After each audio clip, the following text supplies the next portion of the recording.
तुषार चरणाचा आहे, जगद्गुरु तुकोबरा यांचा आहे आणि गणपती बाप्पांचं प्रासंगिक वर्णन करणारा अभंग आहे. समयासी सादर व्हावे. आता गणपती बाप्पांपुढे कीर्तन नाही म्हटल्यानंतर अभंग सुद्धा गणपती बाप्पांचा. येता येता मला प्रश्न पडला, आता अभंग कोणता गाव? हा अभंग समोर आला, घेऊन म्हटलं सगळे मिळून सेवा करू. विठाला विठाला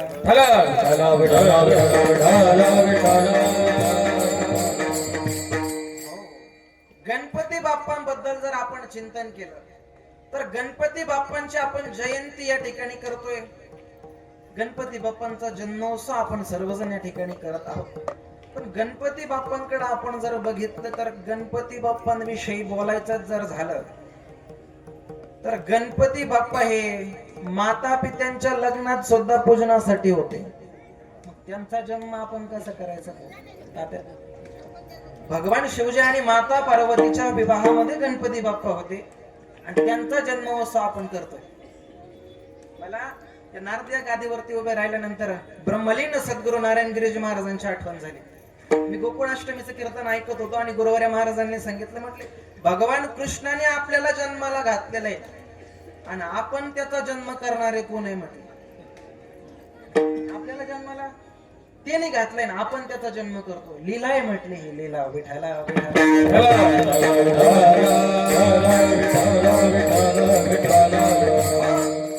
भगवान गणपती बाप्पांचा नैमित्तिक जन्म आपण या ठिकाणी करतो आहे. कथा भाग सर्वांना ज्ञात आहे. माता पार्वती मातेनं त्या ठिकाणी आपल्या कशापासून गणपती बाप्पांची मूर्ती तयार केली होती? महिला मंडळ माता पार्वतीनं गणपती बाप्पांची मूर्ती त्या ठिकाणी तयार केली. कशापासून? आजी म्हटल्या मळापासून.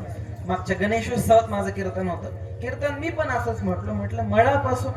मग एका जणांनी मला प्रश्न विचारला, माता पार्वतीनं गणपती बाप्पा हे मळापासून तयार केले, मग माता पार्वतीनं आंघोळ किती दिवस केले नव्हते? बरोबर आहे ना? आता मळापासून गणपती तयार केला म्हटल्यानंतर मळापासून हे उत्तर चुकीचं आहे. माता पार्वतीनं मळापासून नाही तर आपण शरीरावरती जे उठण्याचा लेप करत असतो त्या उठण्यापासून गणपती बाप्पांची मूर्ती त्या ठिकाणी तयार केली आणि त्या मूर्तीला भगवान शिवाच्या सामर्थ्यानं माता पार्वतीनं त्या ठिकाणी प्राणदान दिलं आणि तिथून गणपती बाप्पांचा जन्म विठाला.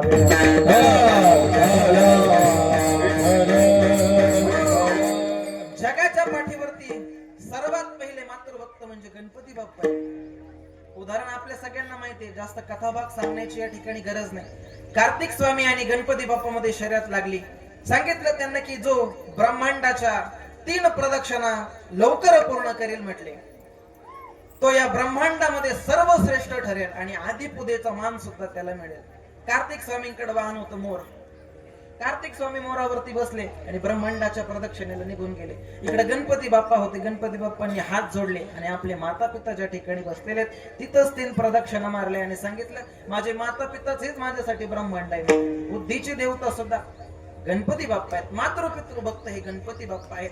आणि मग पुढे गणपती बाप्पा माता पार्वतीची त्या ठिकाणी सेवा करायचे. एक दिवसाचा प्रसंग आपल्या सर्वांना ज्ञात आहे पण निमित्त आहे, गणेश जन्म आपल्याला करावा लागेल. आणि सेवा करत असताना माता पार्वती महालामध्ये स्नान करता गेले आणि स्नान करता गेल्यानंतर गणपती बाप्पांना सांगितलं की तुम्ही या ठिकाणी द्वारावरती थांबा आणि या ठिकाणी कुणाला तुम्ही मध्ये येऊ देऊ नका. गणपती बाप्पा त्या ठिकाणी थांबले. माता पार्वती स्नान करता गेल्या. इकडे भगवान शिवजींची वेळ झाली. शिवजींना महालामध्ये जायचं पण आता गणपती बाप्पा जाऊ देत नव्हते. गणपती बाप्पा म्हटले मातेची परवानगी कुणालाच नाहीये, मी तुम्हाला कसं सोडू? भगवान शिवजींना वाटलं लहान आहेत यांचा आपण डोकं लावण्यात काही अर्थ नाही. भगवान शिवजी निघून गेले आणि नंतर नंदी असतील भगवान शिवांच्या सेवकांना सांगितलं की तुम्ही गणपती बाप्पांना त्या ठिकाणी समजून सांगा. सगळे नंदी आणि भगवान शिवाचे पार्षद त्या ठिकाणी आणि गणपती बाप्पाला सांगू लागले की तुम्ही बाजूला व्हा. गणपती बाप्पा ऐकायलाच तयार नाही कारण मातेची आज्ञा तोडायची नाही. मग त्यांचं बघता बघता बघता बघता संवाद वाढत गेला आणि त्या संवादातून त्यांचं युद्ध त्या ठिकाणी चालू झालं. आता युद्ध चालू झाल्यानंतर नंदी आणि गणपती बाप्पा, नंदी त्यांना तर पहिल्याच प्रयत्नामध्ये हरवलं महाराज. नंतर नंदींनी दुसरे देव बोलवले, ब्रह्मा विष्णू त्यांनाही बोलवलं, त्यांचाही युद्धामध्ये पराभव. भगवान शिवजींना म्हटलं तर आपल्याला स्वतः जावं लागेल. आणि भगवान शिवजींकडे गेल्यानंतर भगवान शिवांना सांगितलं गणपती बाप्पा ऐकत नाही, तुम्हीच समजून सांगायला जा. आता भगवान शिवजी आहेत, भगवान शिवजींनी सांगितलं महाराज भगवान शिवजींचंही गणपती ऐका. भगवान शिवजींचं आणि गणपतीचं युद्ध सुरू झालं.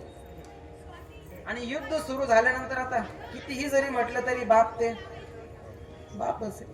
भगवान शिवजींचं आणि गणपतीचं युद्ध सुरू झालं आणि भगवान शिवजींनी आपल्या त्रिशूळाने गणपती बाप्पांचं मस्तक जे आहे ते त्या ठिकाणी क्रोधामध्ये उडवलं. उडवल्यानंतर गणपती बाप्पांचा आवाज माता पार्वतीच्या कानावरती आणि माता पार्वती ज्या ठिकाणी हा प्रकार झाला त्या ठिकाणी आल्यानंतर आदिमाया शक्ती महाराज प्रकोप जाणवला. माझ्या मुलाची हत्या वात्सल्यत आहे. महिला मंडळ, आपल्या मुलाची जर हत्या झाल्यानंतर आपलं अंतकरण कसं होईल? ती आदिमाया शक्ती आहे, त्यांचं सुद्धा अंतकरण तळतळलं. क्रोधित झाली आदी भगवती माता पार्वती आणि क्रोधित झाल्यानंतर सांगितलं की या विश्वाचा मी विनाश करेल, मला माझा पुत्र परत हवा. आता करायचं काय? भगवान शिवजींनी त्या ठिकाणी युक्ती चालवली आणि सांगितलं की जा जंगलामध्ये. आपल्या पार्षदांना पाठवलं आणि सांगितलं की जा तिकडे जंगलामध्ये. आणि जंगलामध्ये गेल्यानंतर सर्वात पहिला जो काही पक्षी असेल, प्राणी असेल, जो असेल त्याचं शिर तुम्ही त्या ठिकाणी घेऊन या. त्या ठिकाणी गेल्यानंतर त्यांना हत्तीचं मस्तक त्या ठिकाणी सापडलं. ते हत्तीचं मस्तक त्यांनी आणलं आणि मग भगवान शिवानी त्यांच्या सामर्थ्यावरती गणपती बाप्पांना ते मस्तक त्या ठिकाणी ठेवलं. म्हणून गणपती बाप्पांना वरती हातीचं मस्तक त्या ठिकाणी आहे. हे झाल्यानंतर सगळे देवी देवता त्या ठिकाणी आले आणि सगळ्यांनी गणपती बाप्पांना आशीर्वाद त्या ठिकाणी दिला. ही जन्माची कथा. विठ्ठल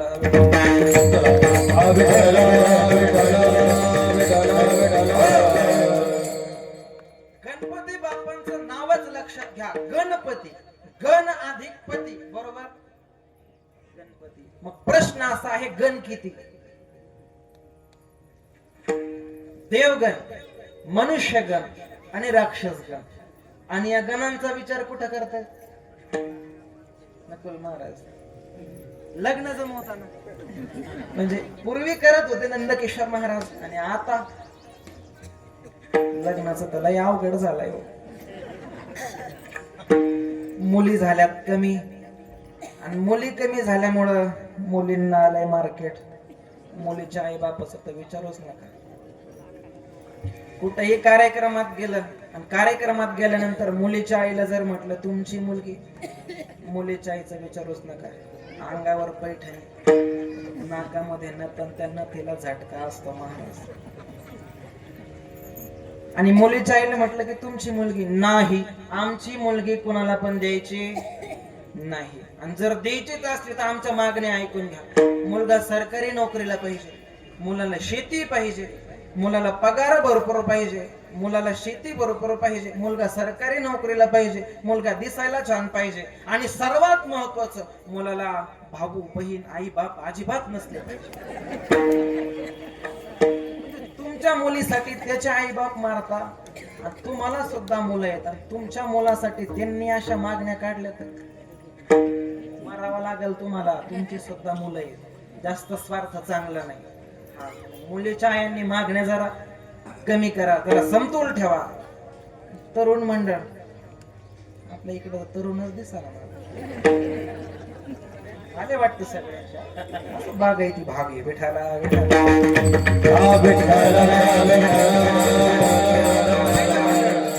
महिला मंडळ मुली देत असताना मुलाची संपत्ती तुम्ही बघू नका, मुलाचे श्रीमंती तुम्ही त्या ठिकाणी बघू नका, पण मुलाचं कर्तृत्व तुम्ही त्या ठिकाणी बघा. कर्तृत्व बघून मुलं द्या. जर मुलाचं कर्तृत्वच नसेल तर त्याच्याकडे 1000 एकर असो, पण त्या 1000 एकरावरून त्याला 1 एकर होण्यासाठी उशीर लागायचा नाही. पण तेच मुलाचं कर्तृत्व बघा आणि कर्तृत्व बघून मुलांना मुले द्या. आपला विषय चालू आहे गणपती बाप्पांचा. गणपती बाप्पा हे 3 गण, 16 कला आणि 64 विद्यांचे अधिपती म्हणून त्यांना म्हणतात गणपती. विठाला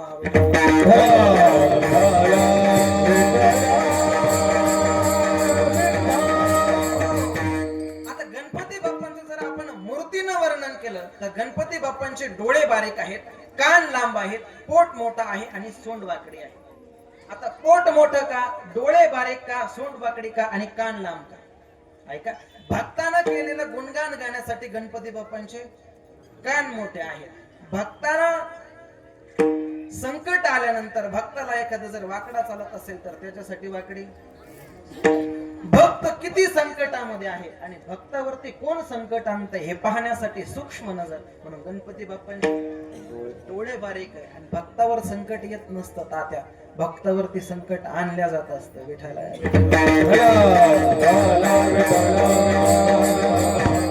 आता या ठिकाणी गणपती बाप्पाचा कार्यक्रम आहे आणि या कार्यक्रमामध्ये आपण सर्वजण आहात, पण संकट थोडे आहेत का हो?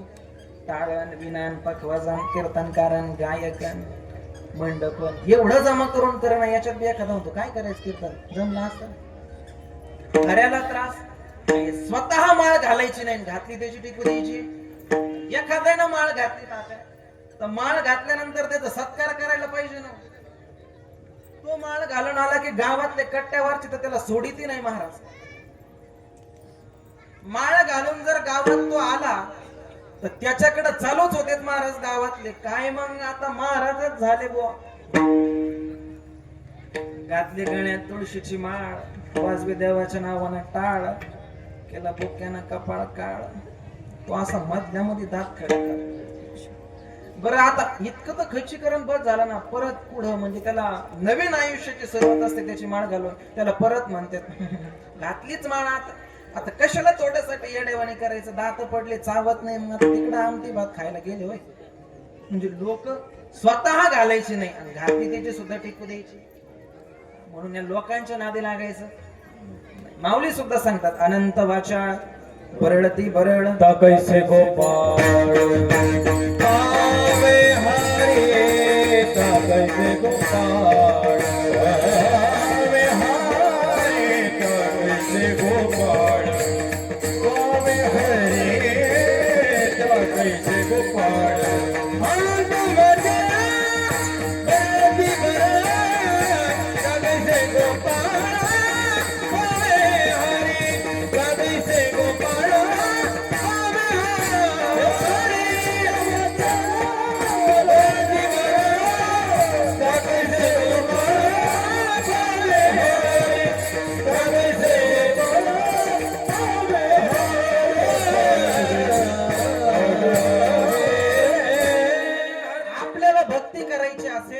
परमार्थ करायचा असेल तर या लोकांच्या आधिपत नादी लागू नका.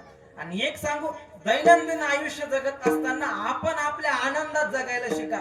एक विचार लोक काय म्हणतील हा विचारच करू नका, कारण लोक जे आहेत त्यांनी ज्ञानोबराय तुकोबरायांना सोडलं नाही, मग तुमचं आमचं काय घेऊन बसायचं.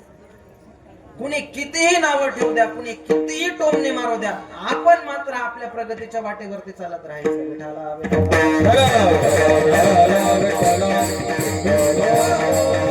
भक्तावरती कोण संकट आणतं हे पाहण्यासाठी सूक्ष्म नजर आहे. चला, गणपती बाप्पांचे 4 हात म्हणजे 4 वेद आहेत, गळ्यातील 18 अलंकार म्हणजे 18 पुराण आहेत आणि 6 पदरी करदोडा म्हणजे 6 शास्त्र आहेत. 4 वेद, 6 शास्त्र आणि 18 पुराण हे आपल्या अंगावरती जे वागवतात त्यांना गणपती बाप्पा म्हणतात. विठाला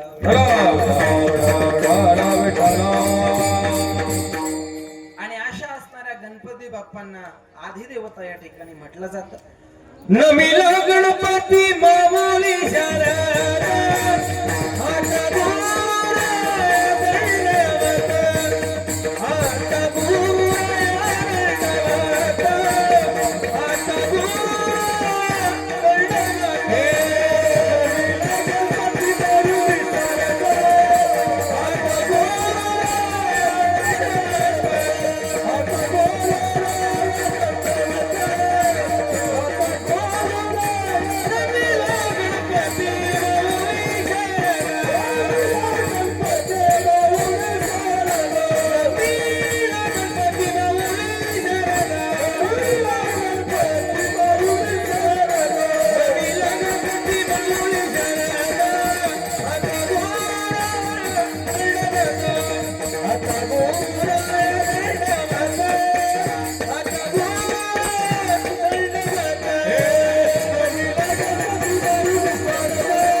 गणपती बाप्पांचं हे स्थान सर्वात प्रथम आहे, कारण गणपती बाप्पांना आधी देवता त्या ठिकाणी म्हटलं जातं.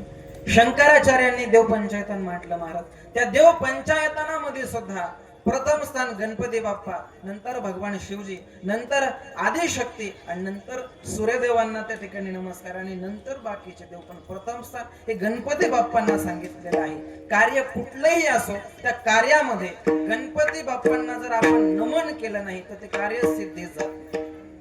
वारकरी संप्रदायामध्ये आपण बघा, सगळ्या संतांनी ग्रंथारंभ केला, पण ग्रंथारंभ केल्या अगोदर गणपती बाप्पांना वंदन आहे. नमिला गणपती माऊली शारदा आता ओंकार स्वरूपा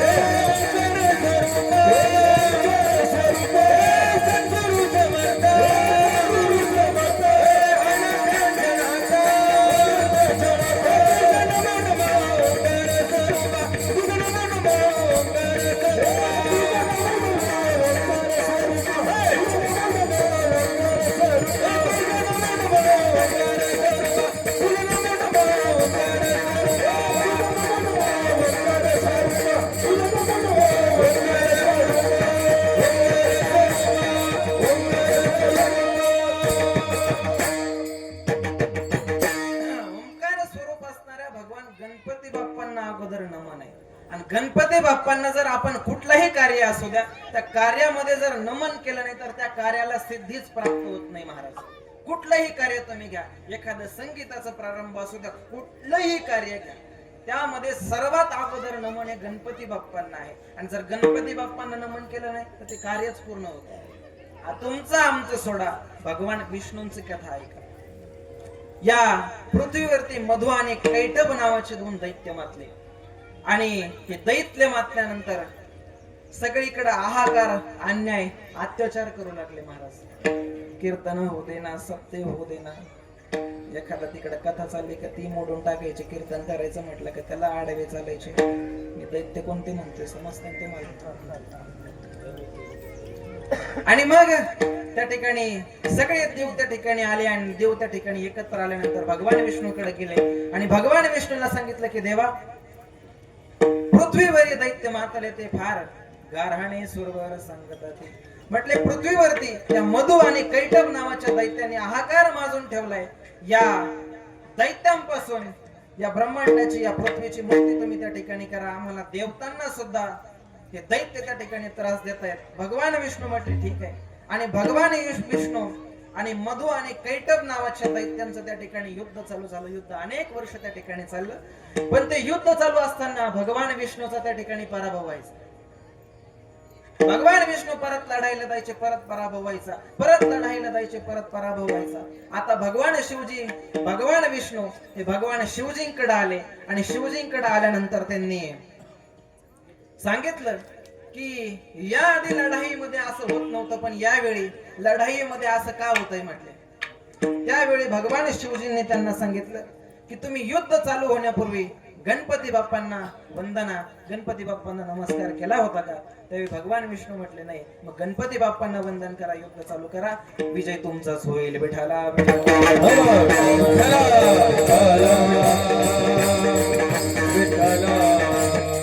आणि मग भगवान शिवजींनी, भगवान विष्णूंनी एका टेकडीवरती तपश्चर्या केली, आराधना केली. आणि त्या ठिकाणी मग भगवान विष्णूंना गणपती बाप्पा प्रसन्न झाले. आणि गणपती बाप्पा प्रसन्न झाल्यानंतर मग गणपती बाप्पांचं त्या ठिकाणी आशीष, गणपती बाप्पांनी विष्णूंना आशीष त्या ठिकाणी दिलं. आजही आपण त्या टेकडीवरती गेलो तर त्या टेकडीवरती गणपती बाप्पांचंही मंदिर आणि भगवान शिवाचंही मंदिर आपल्याला बघायला भेटतं. ते नाव म्हणजे आताच सिद्ध टेक. ते टेकडेच होतं, पण आता आपण त्याचा अपभ्रंश करून सिद्ध टेक केलाय. विठाला विठाला तुमचं आमचं सोडा. भगवान शिवजी, भगवान विष्णूंनी सुद्धा गणपती बाप्पांना नमन केलं नाही तर कार्य सिद्धीस गेलं नाही. अशा असणाऱ्या गणपती बाप्पांचं कितीही वर्णन आपण जर केलं तरी गणपती बाप्पांचं वर्णन कमीच ठरेल. कारण गणपती बाप्पा हे सृष्टीमध्ये सर्वप्रथम गणपती बाप्पा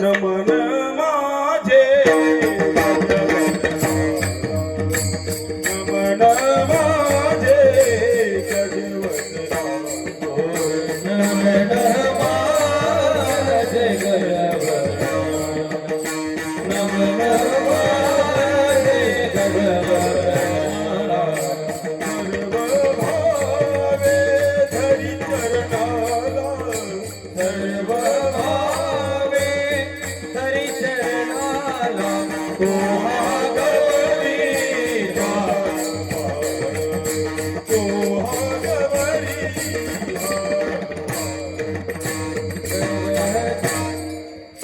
तुझ्या बदना सर्व पावे गवऱ्या बदना तो हा गवरीचा तो हा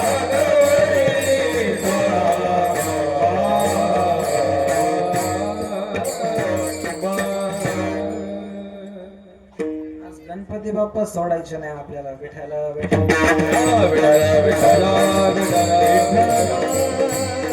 क्षेत्र कुठलंही असो गणपती बाप्पांना त्या ठिकाणी नमस्कार सांगितलेला आहे.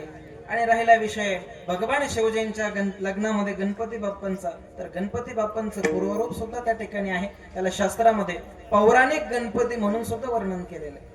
महापुराणामध्ये याचा उल्लेख आला की जन्मादेस्य दितोन्वयादितरत चारतेष्व भेग्यस्वराट तेने ब्रह्महृदयादिक वै मुह्यन्ति यत्सूरयः तेजोवारिं मृदा यथा विनिमयो यत्र सर्गं वृषा धामना स्वेन सदा निरस्तकूकं सत्यं परं धीमहि. या विश्वामध्ये सत्य अधिष्ठित असणारा तो भगवान परमात्मा आहे. आणि त्या भगवान परमात्म्याचा एक मूळ अवतार म्हणजे तो पौराणिक गणपती. आणि तो पौराणिक गणपती भगवान शिवजींच्या विवाहामध्ये पूजन विठाला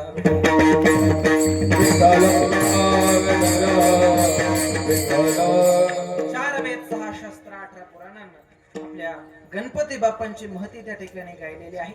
गणपती बाप्पांची आपण कितीही महती गायली तरी ती कमीच ठरेल. असं या अभंगावरती आजच्या अभंगामध्ये पिंपरी चिंचवडला एक गणपती बाप्पांचे भक्त होऊन गेले. त्यांना गणपती बाप्पा प्रसन्न होते. जसं या ठिकाणी आपल्या चिंतामणी देवाचं मंदिर आहे, तिथं सुद्धा चिंतामणी देवाचंच मंदिर आहे. आणि ते चिंतामणी देव जे आहेत ते गणपती बाप्पांची आराधना, गणपती बाप्पांची भक्ती त्या ठिकाणी करायची. गणपती बाप्पा त्यांना त्या ठिकाणी प्रसन्न झाले आणि प्रसन्न झाल्यानंतर त्यांना सिद्धी त्या ठिकाणी प्राप्त झाली. त्यांची ही कीर्ती सर्वत्र त्या ठिकाणी पांगली महाराज. आणि ते चिंतामणी देव जे आहेत, ज्याप्रमाणे आपण या ठिकाणी गणेश जयंतीचा उत्सव करत असतो त्या पद्धतीनं ते चिंतामणी देव पुण्यामध्ये पिंपरी चिंचवडमध्ये गणपती बाप्पांच्या गणेश उत्सवाचा कार्यक्रम करायचे. आणि एका वर्षाचा प्रसंग गणपती बाप्पांचा गणेश उत्सव आहे. आणि या गणेश उत्सवामध्ये जगद्गुरु तुकोबरा यांची कीर्ती चिंतामणी देवांच्या कानावरती पडावी. कारण सज्जनांची कीर्ती जी आहे ती वाऱ्याच्या वेगानं पसरत असते महाराज. वाऱ्या हाती मात चाले सज्जनाचे कीर्ती मुख त्यांचे नारायण. जगद्गुरु तुकोबरा यांची कीर्ती चिंतामणी देवांच्या कानावरती. आणि चिंतामणी देवांनी ठरवलं की यांच्या मागे भरपूर लोक म्हटले जगद्गुरु तुकोबरायांना आपल्याला आपल्या गणेश उत्सवामध्ये आमंत्रित करावं. आणि जगद्गुरु तुकोबरायांना चिंतामणी देवांनी एक पत्र लिहिलं. आणि पत्र लिहिल्यानंतर सांगितलं की तुम्हाला गणेश उत्सवामध्ये आम्ही आमंत्रित करतोय, तुम्ही गणेश उत्सवाला आमच्या यावं आणि आमच्या विनंतीला मान द्यावं. जगद्गुरु तुकोबरायांनी होकार दर्शवला. जगद्गुरु तुकोबराय म्हटले आमच्या पांडुरंगाचं तुमच्या गणपतीचं जमतंय म्हटले. आमच्या पांडुरंगाचं तुमच्या गणपतीचं काही वाकडं ठीक आहे म्हटलं, येतो जगद्गुरु तुकोबराय. गेले महाराज. आणि जगद्गुरु तुकोबराय येणार म्हटल्यानंतर तिकडे चिंतामणी देवांनी ही तयारी करून ठेवलेली होती. सगळ्या प्रकारची सजावट कार्यक्रमाचं आयोजन नियोजन करून ठेवलं. जगद्गुरु तुकोबराय त्या ठिकाणी आले. आणि जगद्गुरु तुकोबराय आल्याच्या नंतर त्या ठिकाणी जगद्गुरु तुकोबरायांचं कीर्तन झालं. कीर्तन झाल्यानंतर आता 2 साधूंची चर्चा त्या ठिकाणी झाली. आणि चर्चा झाल्याच्या नंतर मग आता चिंतामणी देव जगद्गुरु तुकोबरायांना म्हटले महाराज आता आलेच आहात तर भोजन करून जा. भोजनाचं नियोजन ठरलं. पंगत त्या ठिकाणी बसली. त्या पंक्तीमध्ये सगळे साधू संत चिंतामणी देव आणि जगद्गुरु तुकोबराय बसले. मस्तपैकी ताट त्या ठिकाणी ठेवलं. ताटामध्ये पक्वान्न आहेत. आणि चिंतामणी देव भोजन प्रारंभ करणार. पण प्रारंभ करण्या अगोदर चिंतामणी देवांनी त्या ठिकाणी हातावरती पाणी घेतलं.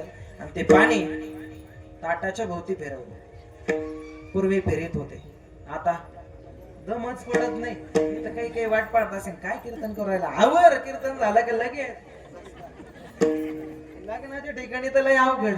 एका ठिकाणी आम्हाला बोलावलं होतं या म्हणे महाराज भेट द्यायला. आम्ही गेलो पण आम्हाला उशीर झाला.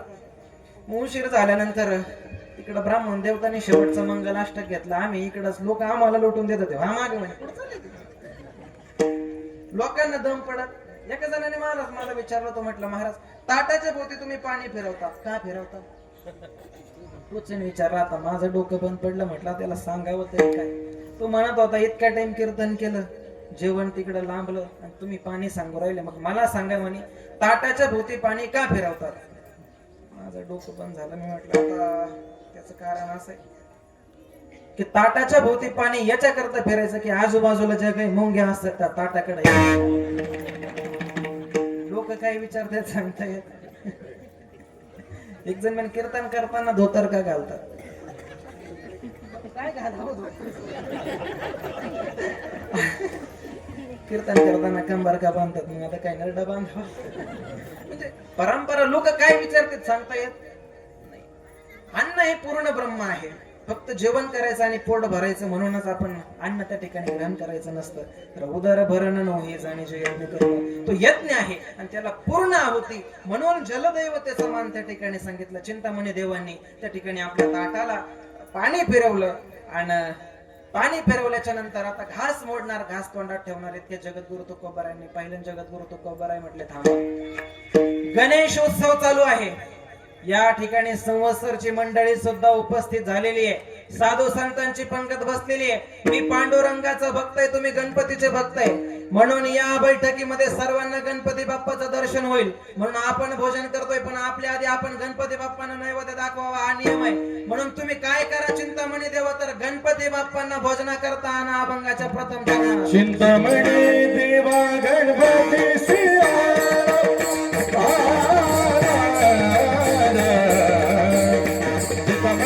गणपती सिया देवा गणपती सिया चिंतामणी देवा गणपती सिया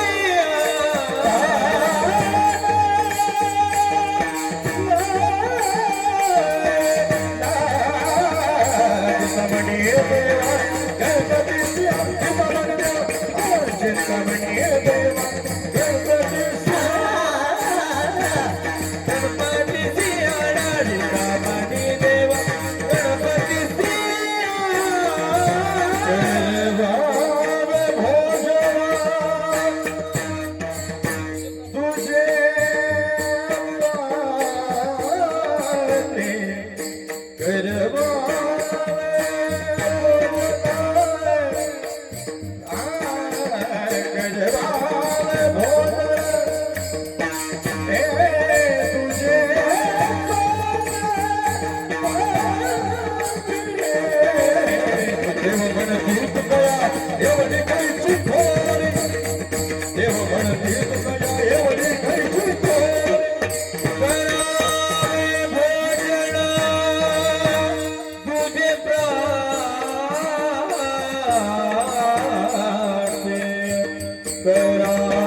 जे गणपती बाप्पांना बोलावतायत ते सुद्धा सामान्य नाहीत. मला जगद्गुरु तुकोबाराय म्हटले की चिंतामणी देवा तुम्ही गणपती बाप्पांचे निस्सिम भक्त आहात, आम्ही पांडुरंगाचे भक्त आहे, आम्ही पांडुरंगाला बोलवतो, तुम्ही गणपती बाप्पांना बोलवा. आपल्या पंक्तीमध्ये देवाला बोलवणं काही साधारण आहे का? आपण बोलवलं तरी त्याला गणपती बाप्पा. त्या ठिकाणी बोलवणारे सामान्य नाहीयेत. ज्यांना बोलावतायत ते सामान्य नाहीत आणि जे त्या ठिकाणी उपस्थित ते सुद्धा सामान्य नाहीत. जगद्गुरु तुकोबारायांचा जर अधिकार सांगायचा झाला तर जगद्गुरु तुकोबारायांचं नाव घेतल्यानंतर आपण ज्याचं नाव घेतल्यानंतर थर थर कापतो. तुकाराम तुकाराम गीत गावेम, नाम गीत गावेम, नाम गीत गावेम. तुकाराम तुकाराम नाम गीत गावेम, नाम गीत गावेम,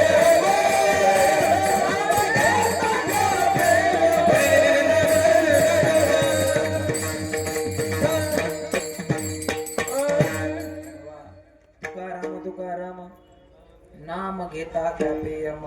काय तुकोबारायांचा अधिकार सांगायचं महाराज. या महाराष्ट्रातील या महाराष्ट्राचा जाणता राजा जगद्गुरु तुकोबारायांच्या कीर्तनात बसायचा आणि राजांनी जगत